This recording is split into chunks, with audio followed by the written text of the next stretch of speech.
యోగ్యంగా చూస్తారన్నమాట. ఆరాధన గురించి కొన్ని మాటలు వర్షిప్ అంటే వండర్ఫుల్ అయినటువంటి ఒక వర్షిప్ నుంచి 7 మాటలు చెప్పి నేను క్లుప్తంగా ముగించేస్తాను. వర్షిప్ అని అంటే స్పెల్లింగ్ ఏంటమ్మా? మీరు అందరూ చదువుకున్న వాళ్ళు కదా. WORSHIP. ఎన్ని లెటర్స్ ఉన్నాయి? 7 లెటర్స్. ఆ 7 లెటర్స్ కొంచెం క్లుప్తంగా చెప్పేసి అప్పటికే టైం అయిపోయింది కాబట్టి ముగించేస్తాను. W అంటే వర్షిప్ అనమాట. ఎలా ఆరాధించాలంటే ఆయన్ని ఆత్మతోనూ సత్యముతోనూ ఆరాధించాలని దేవుని వాడు ఏం ఉన్నా లేకపోయినా సరే దేవుని ఆ విధంగా ఆరాధించాలి. 46వ కీర్తన 1వ వచనంలో ఒకసారి చూడండి.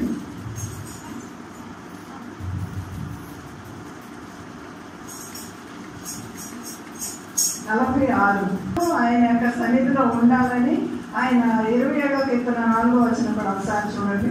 27:4. ఆరాధన అంటే అలా ఉండాలన్నమాట. హృదయంలో నుంచి వచ్చే ఆరాధన అలా ఉండాలన్నమాట. యెహోవా యొద్ద ఒక వరం అడిగి తిని దానిని నేను వెదకుచున్నాను. యెహోవా ప్రసన్నతను చూచుటకు ఆయన ఆలయంలో ధ్యానించుటకు నా జీవిత కాలమంతయు నేను యెహోవా మందిరంలో నివసింపగోరుచున్నాను. ఆయన యొక్క ప్రాణం ఉన్నంత వరకు, మట్టిలో కలిసిపోయేంత వరకు కూడా యెహోవా మందిరంలో ఉండగోరుచున్నానని దేవుని వాక్యం చదివిస్తుంది. అలాంటి వర్షిప్ మనం చేస్తే దేవుడు అంగీకరిస్తాడు అన్నమాట. దానులు ఆరాధించారు, గొల్లలు ఆరాధించారు, దూతలు ఆరాధించారు. ఈ క్రిస్మస్ సీజన్లో మనం ఇదే చూసాం కదా, అందరూ ఆరాధించారు అన్నమాట. ఇప్పుడు ఆయన మంచి టాపిక్కే ఎన్నుకున్నారు. ఆయన కూడా అర్పణల గురించి చెప్పారు కదా, 7 అర్పణలు. అలాగా దేవుడికి సాక్రిఫైసల్గా జీవించారు. అలాంటి ఆరాధన దేవుడు అంగీకరించే ఆరాధన చేయాలని దేవుడు కోరుకుంటున్నాడు. అనుదినము ఆయన గడప యొక్క కాచుకొని ఆయన ద్వారబంధువుల యొక్క నిలిచి మనం ప్రార్థించినట్లయితే అది దేవుడికి అంగీకారమైనటువంటి. అనుదినము మా మమ్మీ ఏం చేసేదంటే మమ్మల్ని 5 గంటలకే లేపేసేది. చిన్నపిల్లలుగా ఉన్నప్పుడు స్కూల్ స్టేజ్లో ఉన్నప్పుడు 5 గంటలకే లేపేసి 5వ కీర్తన చదివించేది. రోజు అది మా కంటో పాటలు అయిపోయింది అన్నమాట. 5వ కీర్తన. రామికులు నీ సన్నిధిని నిలవలేరు, పాపం చేయవారు నీ సన్నిధిని నిలవలేరు, ప్రభు ప్రార్థన ఉదయాన్నే మీ సన్నిధిని సిద్ధపరచుని కావాలి. 2 పాటలు పాడి వాక్యం చదివి ప్రార్థన చేసుకోవాలి. మళ్ళీ సాయంత్రం మాకు ఎంత బిజీ షెడ్యూల్ ఉన్నప్పుడు స్కూల్కి రావాలి, మళ్ళీ హోంవర్క్లు చేసుకోవాలి, మళ్ళీ మాకు సంబంధించిన పనులు చేసుకోవాలి. మళ్ళీ 7 గంటలకి ప్రేయర్ అయిన తర్వాతే రోజులు పెట్టేవారు. అంత చక్కని క్రమశిక్షణలో పెంచారు మా మమ్మీ డాడీ. అలాగా వర్షిప్ అలాగా దేవునికి అంగీకారమైనటువంటి వర్షిప్ మనం చేయాలి. ఓ అంటే ఒబీడియన్స్ అన్నమాట. ఒబీడియన్స్ ఎంత ఒబీడియన్స్ అంటే ఎలా తగ్గించుకోవాలంటే ప్రభువే తను తాను తగ్గించుకుని రీతిగా ఇక్కడ వచ్చారు. మనకి ఫిలిప్పీ పత్రిక 2వ అధ్యాయం కూడా ఉంటారు కదా, క్రీస్తు యేసు కలిగిన ఈ మనస్సు మీరు కూడా కలిగి ఉంటారు. ఆయన ఎంత ఆకాశ మండలము కంటే హెచ్చైన వాడయ్యింది కూడా తను తాను తగ్గించుకుని ఈ లోకానికి వచ్చారు కదా. నా పేరు పెట్టబడిన నా ప్రజలు తమ్ముడు తాము తగ్గించుకుని ప్రార్థన చేస్తే వారి ప్రార్థన నేను వింటాను అని చదివించినట్టుగా మనం ఎలా తగ్గించుకోవాలంటే సొలొమోను గొప్ప రాజు, ఆయనకి మించిన రాజు ఆ యొక్క కాలంలో ఎవరు లేరు అన్నమాట. ఆయనకి సాటి అయిన రాజు ఎవరు లేరు. 40 సంవత్సరాలు ఏకదాటిగా పరిపాలన చేసినటువంటి సొలొమోను రాజు మోకాళ్ళుని సాష్టాంగపడి ఏ విధంగా అయితే ప్రార్థించాడు, అబ్రహాం ఏ విధంగా అయితే ప్రార్థించాడు, సాష్టాంగపడ్డాడు. నేను ధూళిని దిండుని ప్రభు సన్నిధిలో మోకరించడానికి కూడా అర్హత లేని వాడిని ఎలాగా సాష్టాంగపడి అలాంటి గొప్ప గొప్ప భక్తులు, ఏలియా కూడా ఎలాంటి గొప్ప ప్రార్థనలు మనందరూ. ఎందుకంటే మనం ప్రతి వారం సన్నిధికి వస్తున్నాం కాబట్టి, దేవుని మాటలు వింటున్నాం కాబట్టి వీరందరి గురించి మనకి తెలుసు. అలాంటి ఆరాధన మనం కూడా చేయాలని దేవుడు కోరుకుంటారు. అలాంటి ఒబీడియన్స్ అది ఒక మాట, ఒబీడియన్స్ గురించి నేను ఒక మాట చెప్తాను. మొదటి పేరు పత్రిక 5వ అధ్యాయము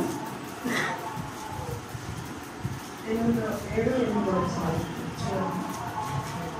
మొదటి పేరు 5వ అధ్యాయము 6-7-8 వచనాలు. తగిన సమయంలో దేవుడు తగిన సమయమందు మిమ్మల్ని హెచ్చించినట్టు ఆయన బలిష్టమైన చేతి కింద దీన మనస్కులై ఉండి. దీన మనస్సు అంటే నాకు మా డాడీ గుర్తొస్తారు అనమాట. ఎంత హంబుల్గా ఉంటారండి. మా మమ్మీ పౌరుషంగా దేవుని గారు అట్లా చూపిస్తారు, కానీ మా డాడీ అయితే ఎంత హంబుల్గా ఉంటారంటే బాబోయ్, అంత హంబుల్నెస్ నేను ఎవరిలోనూ చూడలేదు అనమాట. ఆయన క్వాలిటీస్ కొంచెం ఎక్కువగా కనపడాలంటే మా ఆడపిల్లలు చాలా మందిలో కనిపిస్తూ ఉంటారు అనమాట. ఎంత హంబుల్గా ఉంటారంటే మా డాడీ చాలా హంబుల్గా ఉంటారు. ఆయన విషయం నేను చెప్పాలంటే మీరు వాళ్ళ జ్ఞాపకార్థ కూటంలో చాలా వినే ఉంటారు. చాలా హంబుల్గా ఉంటారు అనమాట. అలాంటి వారికి నేను కూడా ఒక పెద్ద కుమార్తెగా పుట్టడం నా జన్మ ధన్యమని నేను చెప్తున్నాను. వాళ్ళు ఆ విధంగా జీవించాలి. నా బిడ్డలకి నేను ఏ విధమైన మాదిరి విడిచిపెడుతున్నాను అని ప్రతిదినం నేను పరీక్షించుకుంటూ ఉంటాను అనమాట, ప్రార్థన చేస్తూ ఉంటాను అనమాట. ఓ అయిపోయింది. ఇప్పుడు ఏమొస్తుంది next letter? Rest upon him. దేవుని మీద ఆనుకోవాలి. ఎవరి మనసు నీ మీద ఆనుకొనినో వారిని పూర్ణ శాంతి గలవారిగా చేస్తానన్నారు. ఈ భక్తులందరూ దేవుని మీద ఆనుకోబట్టే ఇలాంటి గొప్ప కార్యాలు చేశారనమాట. ఆ తర్వాత ఏమొస్తుంది లెటర్? ఎస్ అంటే సింగ్ టు ద లార్డ్. ఎలా రావాలంటే హృదయంలో నుంచి ఒక మాట ఉంటుంది, ప్రేమించదని అడిగితే ఒక చరణం పాడతారా? దాంట్లో వస్తుంది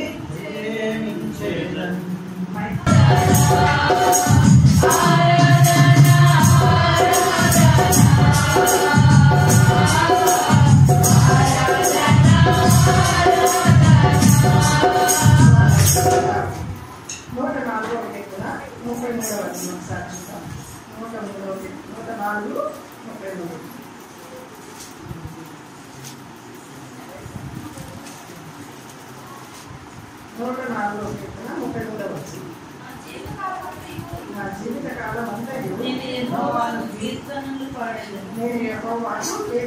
పాడెదను. నేనున్నంత కాలము నా దేవుని కీర్తించదను. మనం బ్రతికి ఉన్నంత కాలం నేను మట్టిలో చేరే వారికి నేను దేవుడినే కీర్తిస్తానని ఒక ప్రేమించదని అధికంగా ఆరాధించి ఆసక్తితో అలాంటి ఆసక్తి చేయను ప్రేమించేదని ఒక చరణం మాట.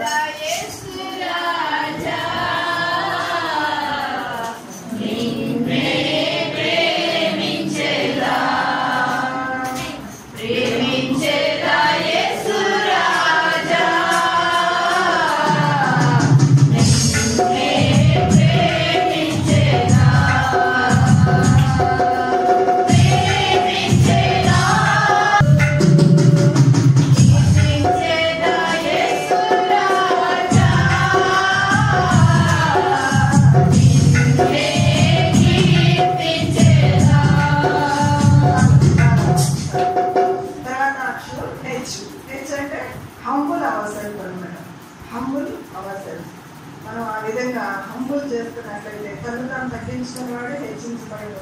అందుకనే మత్తయి సువార్తలో నాకు ఒక చక్కని మాట ఇష్టము. ఒక మాట చదువు. మత్తయి సువార్త 12వ అధ్యాయము. సజ్జనుని హృదయంలో నుంచి మంచి విషయాలు వస్తాయి, దుర్జనుని హృదయంలో నుంచి దివ్య విషయాలు వస్తాయి అన్నమాట. మాట్లాడు మత్తయి సువార్త 12వ అధ్యాయము 34వ వచనం.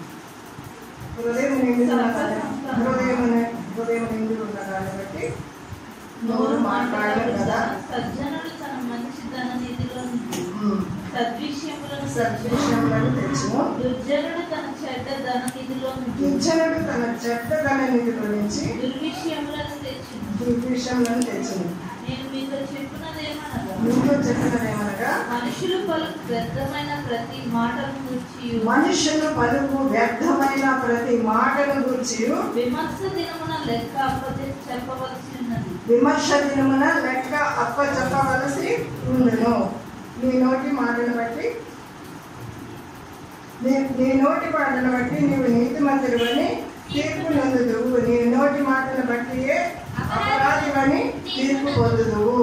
అలాంటి హంబుల్ ప్రార్థన మనం కూడా నేర్చుకోవాలన్నమాట. కాబట్టి మన హృదయం దేంతో మనం నింపుకుంటున్నామో, ఏ వాక్యంతో నింపుకుంటున్నామో, ఏ మాటలతో నింపుకుంటున్నామో, ఏ తలంపులతో నింపుకుంటున్నామో అవే బయటికి వస్తాయి. కాబట్టి మనం సింపుల్గా మనం జీవించినట్లయితే, ఆ దేవుని వాక్యాన్ని మన హృదయంలో సమృద్ధిగా నింపుకున్నట్లయితే మనం దేవుడికి నిజమైన ఆరాధన చేసిన వారిగా ఉంటాం. ఇంకొకటి ఇంటిమసీ విత్ గాడ్ అనమాట. ఇంటిమసీ విత్ గాడ్ అని అంటే యోనాతాను హృదయము దావీదు హృదయము ఏ విధంగా అయితే కలిసిపోయిందో, దేవుడు మానవుడు ఎప్పుడైతే కలుస్తాడో గొప్ప అద్భుతాలు జరుగుతాయంట.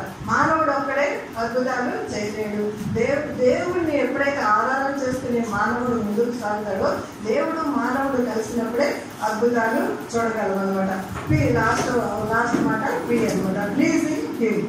ఎలాగా ప్లీజింగ్ చేయాలి, దేవుడికి ఇష్టమైన ఆరాధన ఎలాగా చేయాలి, దేవుడిని ఎలాగా ప్లీజింగ్ చేయాలంటే మన ప్రవర్తన ద్వారా మనం ప్లీజింగ్ చేయాలి. ప్రార్థన ద్వారా, ప్రవర్తన ద్వారా దేవునికి కన్నా ఇంకా మించింది ఇంకేమీ లేదు అన్నట్లు మనం జీవించినట్లయితే ఆనందమైనటువంటి ప్రార్థన మనలో నుంచి దేవుడు ఇస్తాడు అనమాట. మా డాడీ మా కోసం ఇప్పుడు లెటర్స్ రాసినప్పుడు ఒకే మాట రాసేవారు, నా పిల్లలు సత్యం అనుసరించి నడుచుకున్నారని వీటికంటే ఇంతకన్నా సంతోషము ఏమీ లేదనమాట. అంటే అలాంటి సత్య ప్రవర్తనలో ఉండాలని దేవుడు అడుగుతున్నాడు. మీకా గ్రంథంలో కూడా ఇదే అడుగుతున్నాడు కదా, నేను మీ దగ్గర నుంచి ఏమడుగుతున్నాను, నీతిని, న్యాయాన్ని, యథార్థతను అనుసరించి నడుచుకుంటే కదా దేవుని ఎందుకు భయభక్తులు కలిగి ఇలాంటిదే కదా నేను అడుగుతున్నానని దేవుడు చెప్తున్నాడు కదా. ఆ విధంగా దేవునికి ఇష్టమైన యాగం మనం ఎప్పుడైతే చేస్తామో అలాంటి ఆరాధన దేవునికి అంగీకారంగా ఉంటుంది అనమాట. ఇలాంటి ఆరాధన చేసిన వాళ్ళ ముందు మనం చూసాము. అలాంటి దేవుని ఆరాధించి దేవునికి మహిమకరంగా మన జీవితాలు ఉండడం కాక దేవుడు ఇచ్చిన వాక్యానికి